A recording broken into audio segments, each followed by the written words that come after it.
Okay, so I'm going to go for Graha movement and world events.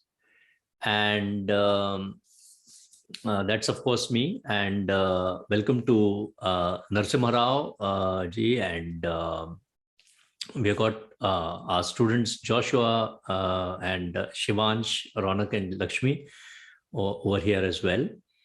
And I think it'll be a very interesting session. Let's go for some of the interesting points which I'm going to make over here.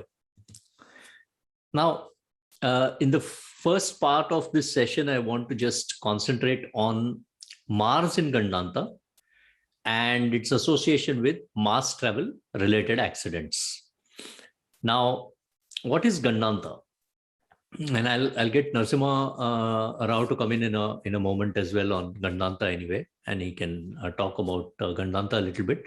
But Gandanta in Jyotish applies to the junction of a fire sign and a water sign. And effectively what you got is the junction of Pisces and Aries, the junction or Meena Rashi and Mesha Rashi, junction of Cancer and Leo, and the junction of Scorpio and Sagittarius. And there are also the points where the certain nakshatras end. So for example, at Pisces, between Pisces and Aries, you've got the Revati nakshatra and Ashwini nakshatra. So Revati nakshatra will end and Ashwini nakshatra will start. And then between Cancer and Leo, of course, you've got Ashlesha nakshatra, which will end, and Magha nakshatra, which will start. And Ashlesha, of course, is known as the Sarpa nakshatra, or nakshatra which is ruled by Sarpa Devata.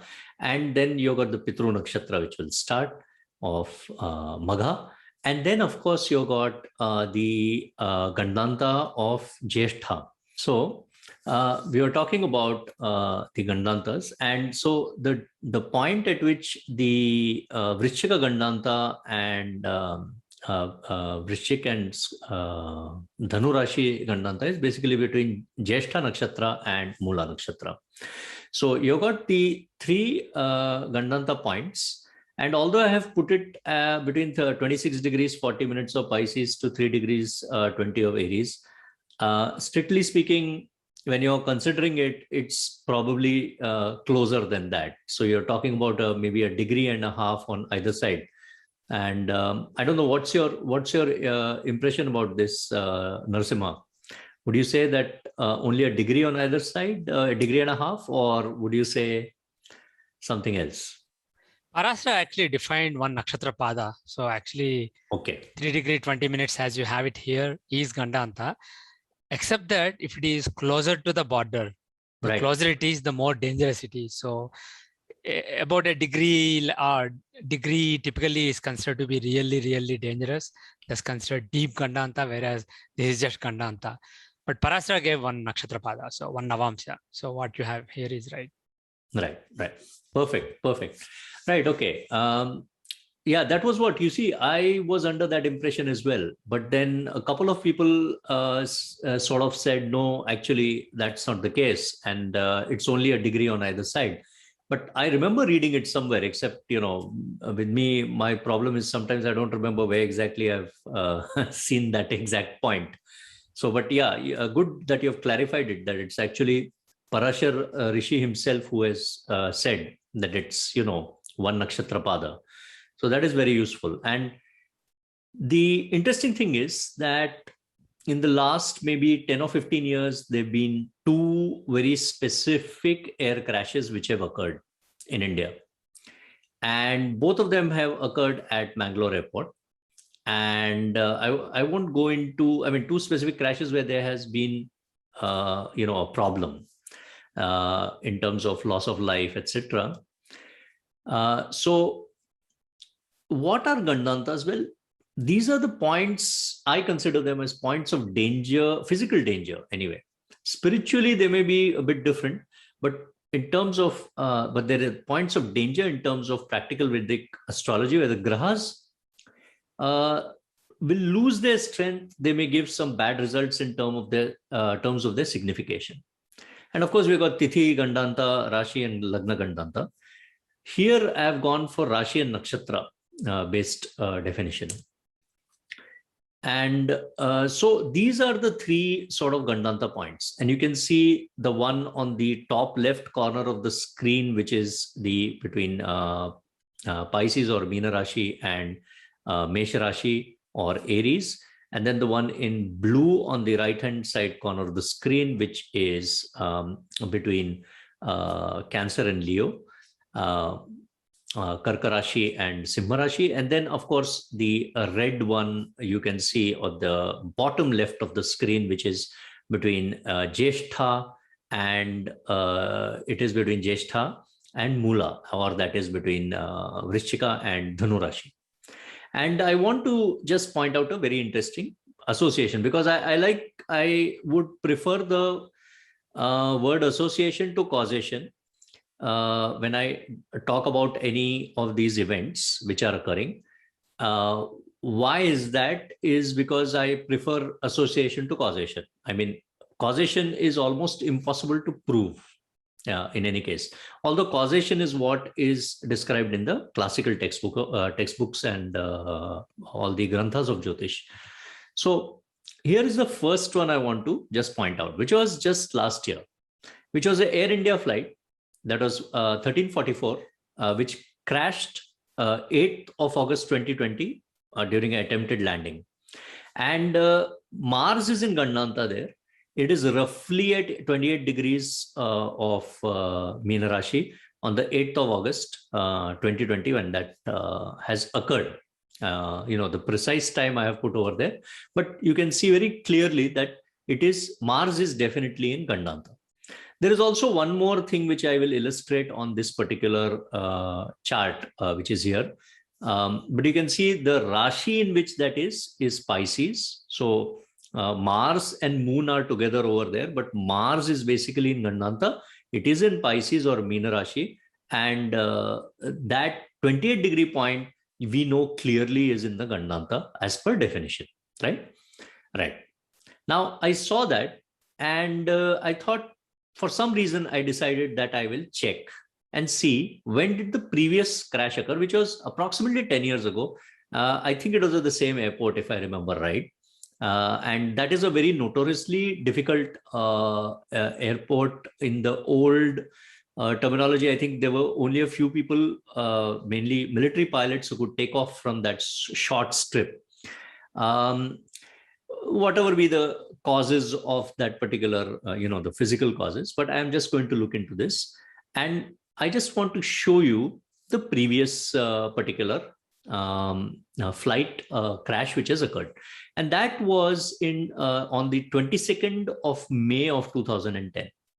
And you can see that that was an Air India flight which crashed on attempted landing. And can you see very clearly the black arrow I have given you, where you can see extremely, clearly that Mars is at 29 degrees.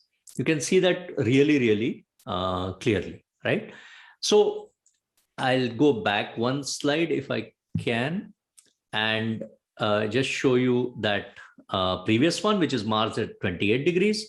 And then I go forward one slide and show you Mars at 29 degrees, right? So you can see it very clearly, right? And both times Mars is definitely in Gandanta. These are the two prominent crashes which have actually caused problems, basically. And both of them had Mars in Gandanta. Now, is there something else which is also evident in both these cases? Well, let us have a look. And in the first, in both the cases, Saturn was in an Earth sign. So that is another very peculiar thing to have occurred. So not only that, there is another thing with Saturn which I want to point out in a moment. So Saturn at 4 degrees of Capricorn on the 8th of August of 2020, you can see very clearly that Saturn is there at that 4 degrees. It is in Vakragati at that point. And the other one was Saturn at 5 degrees, mind you, 4 degrees and 5 degrees of Virgo. So one is in Capricorn and the other is in Virgo, Makar Rashi and Kanya Rashi. And so both of them are showing so clearly that it is in a Earth sign, and both are in Vakragati. And if I remember right, and nearly the same degree, by the way, which is quite coincidental. I mean, how sukshma that association is, right? So why that has occurred, I will throw it open to Narasimha in a moment, and he can analyze that and point out maybe some ideas he can think of. But these are two sort of factors which I saw in that. And there may be other factors, of course, which I have not yet looked at it in that much detail. The other thing I think is that Saturn was very close to a stationary transit, if I remember right, within a few days of a stationary transit. And it will, yeah, exactly. So that Saturn at 4 degrees of Capricorn was in Vakra motion, August to 2020. It would go stationary in just a few days. I think it's a 4 or 5 or 8 days, something like that it was. So as we know, the stationary transits of slow moving planets, especially Saturn or Jupiter or Mars or whatever it is, those I have seen resulting in very significant events. And why it should have occurred in this particular manner, again, that is a thing which is worth sort of thinking about. But and we can discuss that in a moment. But the fact remains that it was like that. And in the Earth, in the May 2010 case, so in the 2010 case, which was I think the Air India one, Saturn at 5 degrees was about to go stationary in a week's time. So in both those cases, you'll see Saturn one at 4 degrees, the other at 5 degrees. Both are in Vakragati or in retrograde motion, and they're both placed in an Earth sign, and they're both about to go stationary and both about to sort of, become in direct motion, but in a stationary transit, essentially. And plus the Mars in Gandanta and in different parts of the zodiac, but that's about it. And just to point out because what do I mean by, people who are not conversant with Jyotish and who are going to watch this video, what do I mean by Saturn is about to go stationary? So Saturn over here, you can see it is placed at 4 degrees of Virgo, and you can see that R, which is there at the side of that particular Saturn, R is retrograde, and that retrogression is about to stop, and that stops just so approximately in 8 days or so. You see it stops, and then the R symbol is no longer visible, and that means that it has now become it is about to go, it is going into direct motion, but it is stationary at that particular point. That is what I mean by stationary transit. So it's a junction between that R and not being retrograde anymore. And anyway, it is not something which I would have noted earlier, but now I have noted it in the last few years, maybe in the last 12 years, I have started to pay very close attention to it. What do you think, Narasimha? Why should it be occurring close to a stationary transit, and why should Saturn be, in an Earth sign while that is happening? Any ideas? I don't have any thoughts. This is a very simple, very small sample set. I reckon that there will be air crashes even when Saturn is in all kinds of signs. Yes. Because Saturn will be in an earthy sign once every 10 years, basically. Right. So maybe it's just all accidents. Yeah, I think it's a coincidence that it's an earthy sign. But the thing is, Saturn is the planet of strife, depression, sadness, etc. So such a planet being in a stationary transit is conducive to this kind of event, mass tragedies. So Saturn having stationary transit makes sense, but earthy sign may just be a coincidence. Okay. Yes. And Mars in Gandanta, I think that is interesting. That really makes a lot of sense. Basically, Mars is the planet of violence and aggression. So his being in Gandanta is conducive to some violent events. Right. But also mechanics, isn't it? Engineering and things like that. And so, the mechanics failing, basically, in some way or the other, some sort of extra stress being put on the mechanical parts, which was not, possible for those mechanical parts, which are all Mars related. The moving parts, the moving parts, mechanical parts, engineering, and, the stress which is being put on it. in a Gandanta sign. Just like some people consider when Mercury is in Gandanta or Mercury is retrograde, it's not a good time to communicate. Basically, communications can fail. If you are trying to communicate something at that time, it won't come across correctly or there can be a failure. Similarly, when Mars is in Gandanta or Mars is retrograde, it can be conducive to mechanical failures. So you see that again, it's not something I would have necessarily thought about, a few years ago, but it's an interesting thing to sort of look at.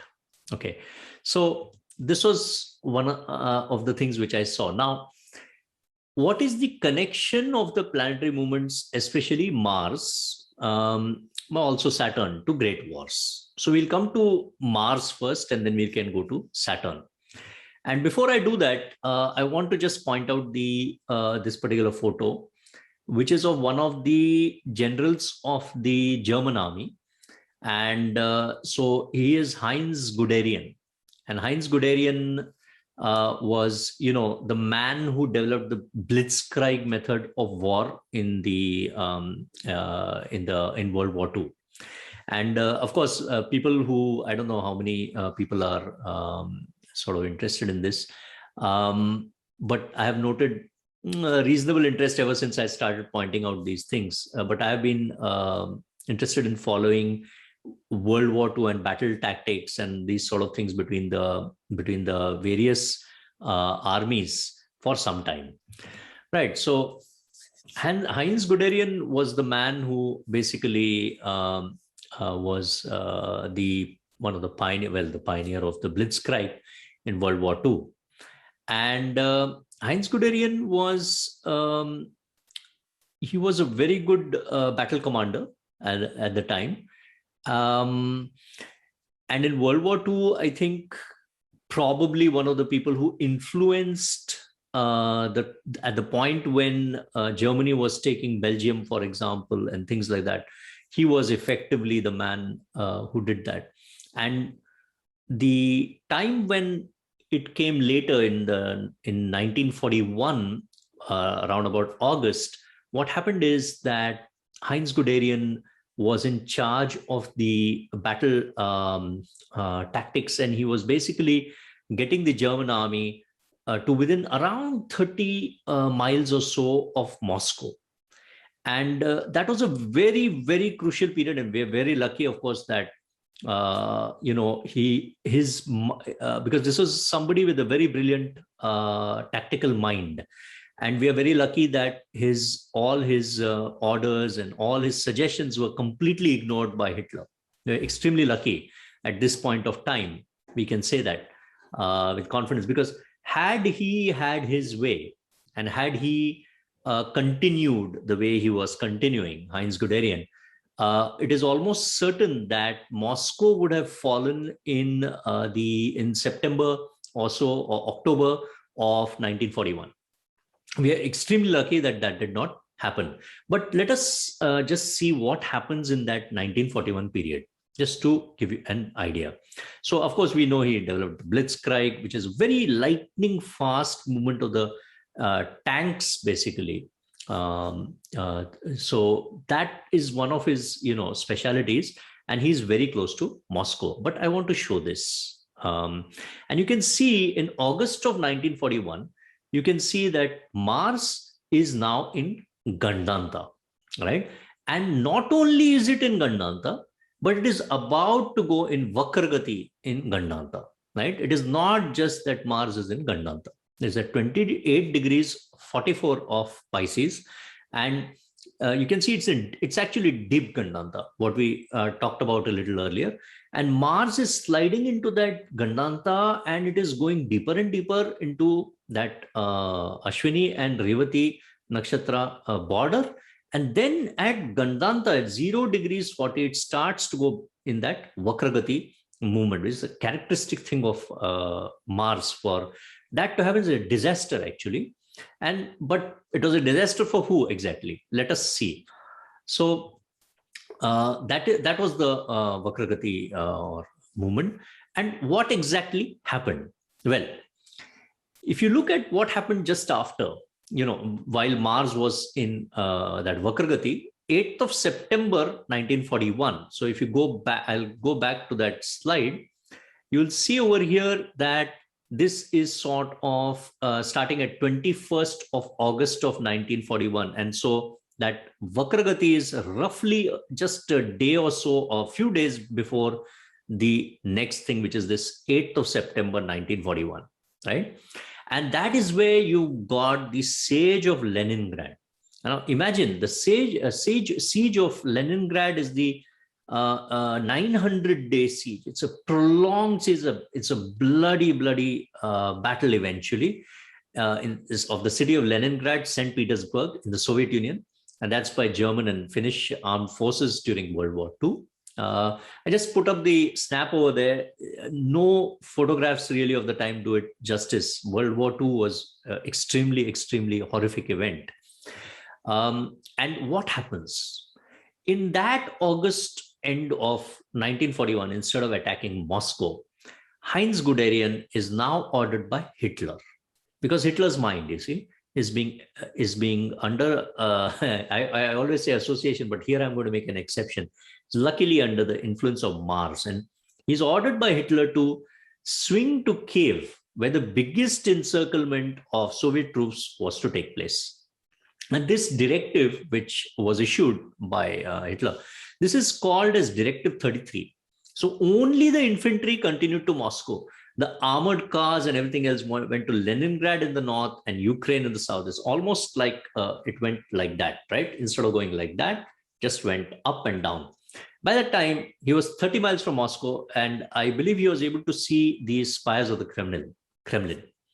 And that attack, by the way, was aborted on the 23rd of August of 1941. And I just showed you that screenshot where I showed you that Gandanta movement of Mars, which is on the 21st of August. So that is the power of these sort of things, right? Just how it predicted so accurately in a way, right? Now, Heinz Guderian protested very strongly, but Hitler did not listen. Of course, we are lucky he did not listen. Otherwise, most likely Moscow would have fallen to the Nazis. At that time, just 30 miles, imagine 30 miles is nothing for a Panzer tank, right? And he swung to Kiev. Moscow was saved, basically, because the infantry could not take it, of course. The Russians are exceptional fighters. They would fight to the last, man and woman, effectively. And then, of course, after that came Shani at Rohini Nakshatra. Now, Shani at Rohini Nakshatra, I keep talking about Shani at Rohini Nakshatra during all my Mahabharata talks, but people are not aware of what Saturn at Rohini actually is. And Saturn at Rohini is a deadly situation. It has got legendary status for causing dire disasters, right? Rohini, I think, is considered one of the Nabhi points, one of the crucial points of the zodiac, where Saturn's position is really going to cause immense disasters. So I just wanted to sort of show that. And what is its connection to the Mahabharata, we'll see in a little while. But those are the verses which are there of, as far as Saturn are concerned. Prajavatyam hi nakshatram grahastikshro mahadyatihi shaneshchara pidayati pidayan praninodikam. And then Rohinim pidayanesham sthito rajan shaneshchara vyavrattam lakshma somasya bhavishyati mahatmayam. You got a couple of other verses which I'll point out in a moment. But the interesting thing is, you can see over here the sky map, basically. And Saturn is about to pierce Rohini in July 1942.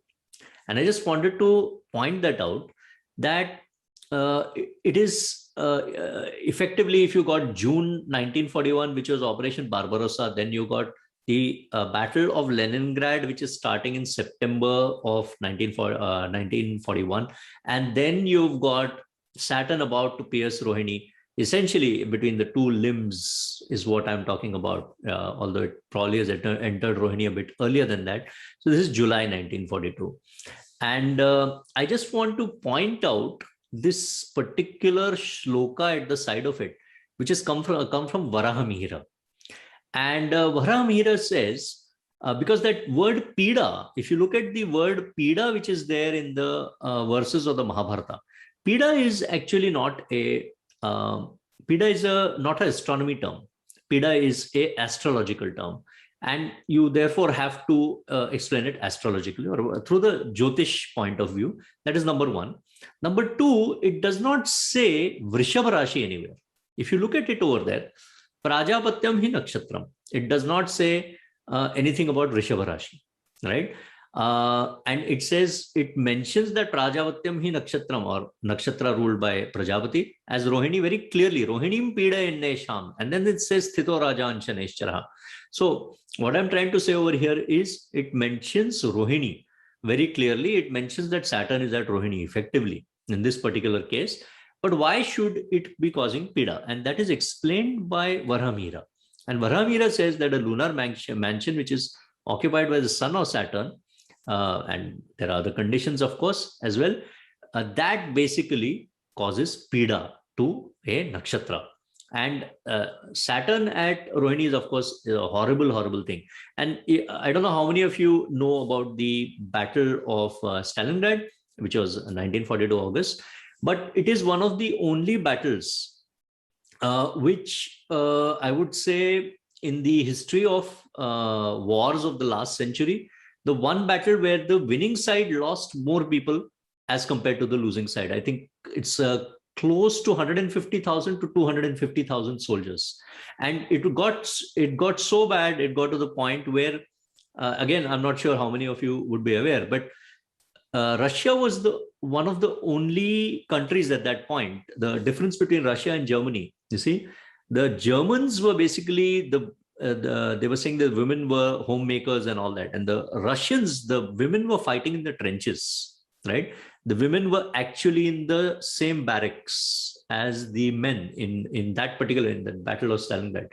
Why Stalingrad should have occupied Hitler's attention, we will never really come to know exactly why. We are very lucky in a way that it occupied his attention. Otherwise, had he not become entrapped in that particular battle at all, today perhaps it would have been a very different story.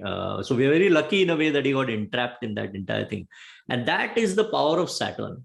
Because if you look at Hitler is a very typical Mars personality in many ways, and maybe Rahu as well, you know. And he got his mind was perverted, you see, by Shaneshchara.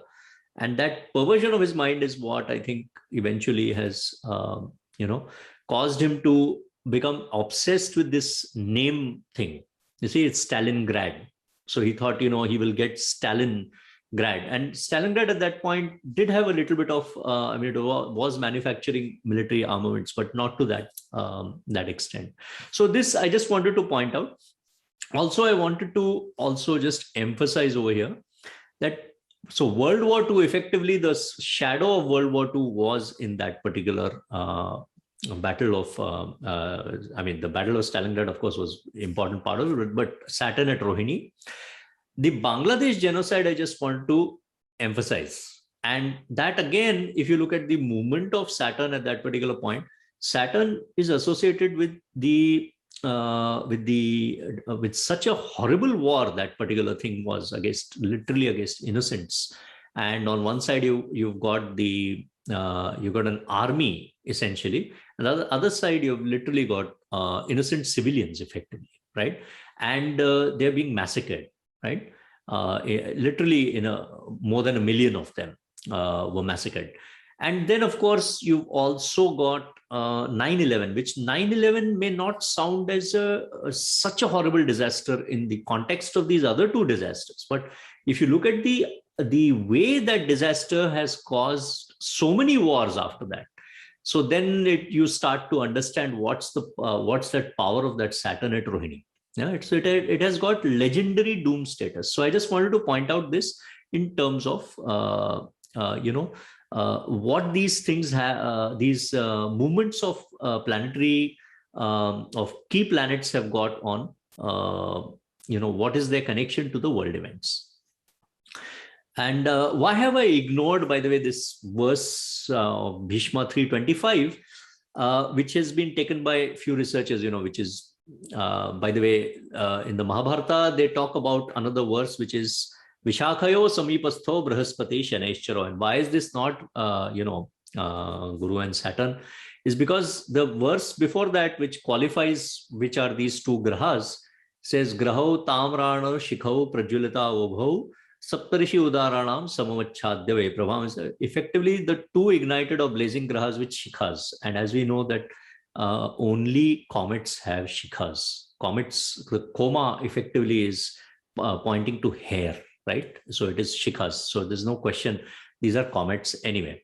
And also the obscuring of the Saptarishis cannot be done by Jupiter and Saturn, no matter how bright they are.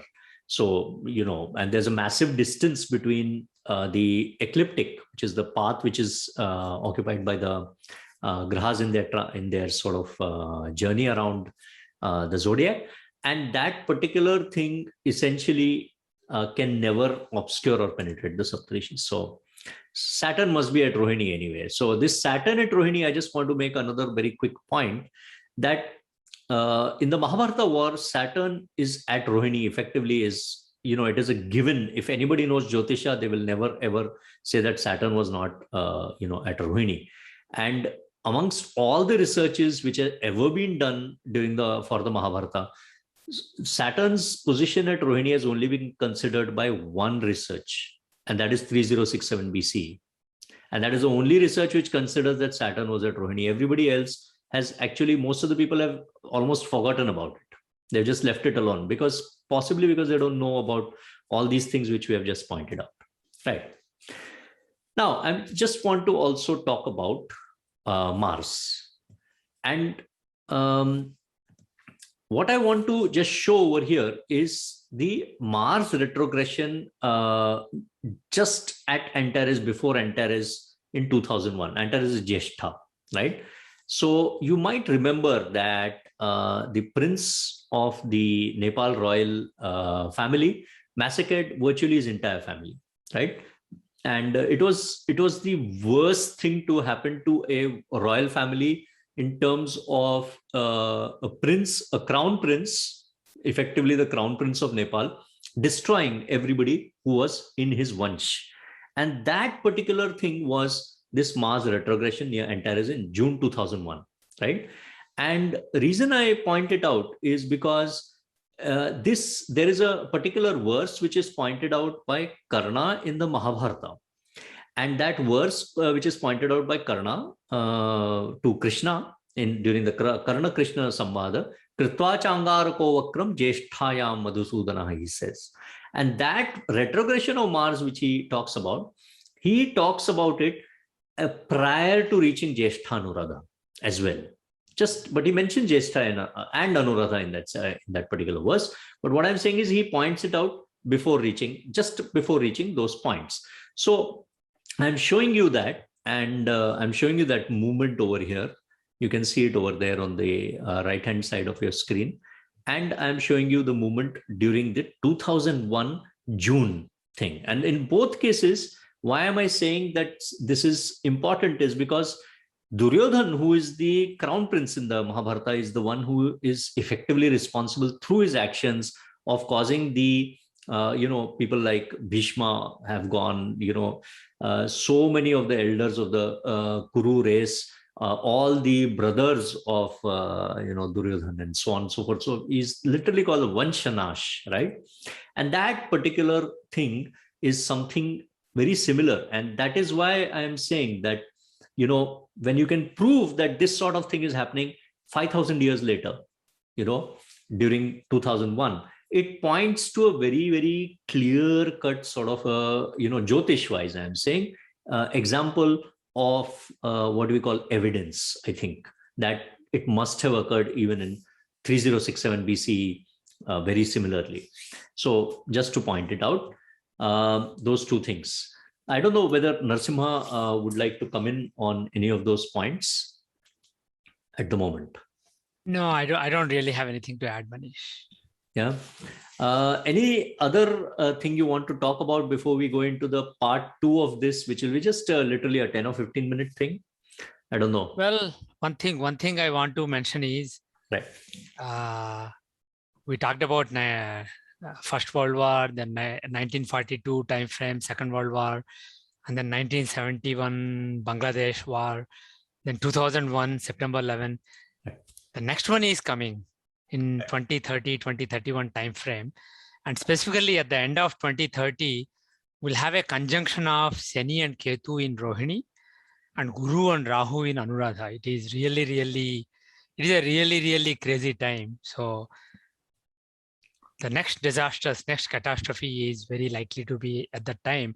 And also, if you look at how the world is going, the pandemic, and then the slowly rising economic tensions between major powers, and all the tension over Taiwan, China wanting to control the silicon industry, because Taiwan is the heart of the silicon industry with all the manufacturing base there, like the TSMC, etc.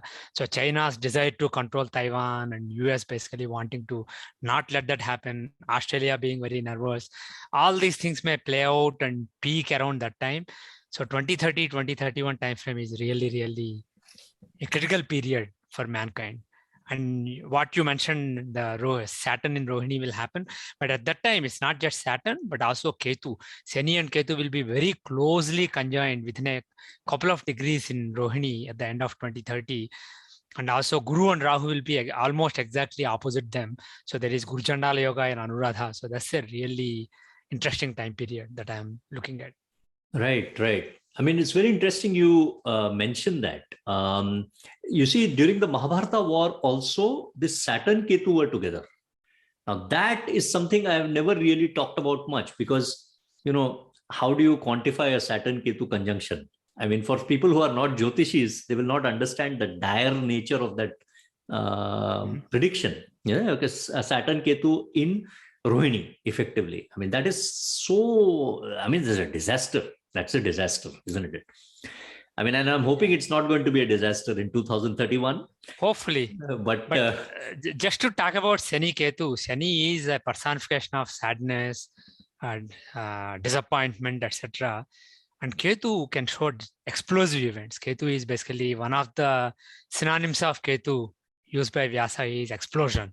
So one explosive, headless, reckless, explosive planet, and one planet who shows tragedy, etc., they are together and they are reflecting the nakshatra of Prajapati. Rohini is owned by Brahma, our creator, Prajapati.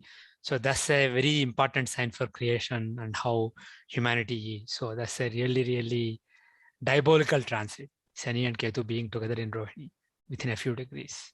As I remember, I can't remember exactly, but I think the Mars retrogression is also occurring very close to that Jyeshtha in the similar sort of time period. And probably we can check later, but I sort of remember, and there are some eclipses occurring in that same year in that time frame as well. So, it's a good time to be careful, of course, but it is hopefully a long time away. And of course, given the nature of this pandemic and given the fact that I'm a medical doctor, I have stopped actually thinking about anything more than maybe a week at a time. During the heart of the pandemic, it was one day at a time, but now it's more like a week at a time, right? Or maybe a month at a time at the most, I suppose. So it's probably we are thinking slightly differently compared to the rest of the population in many ways.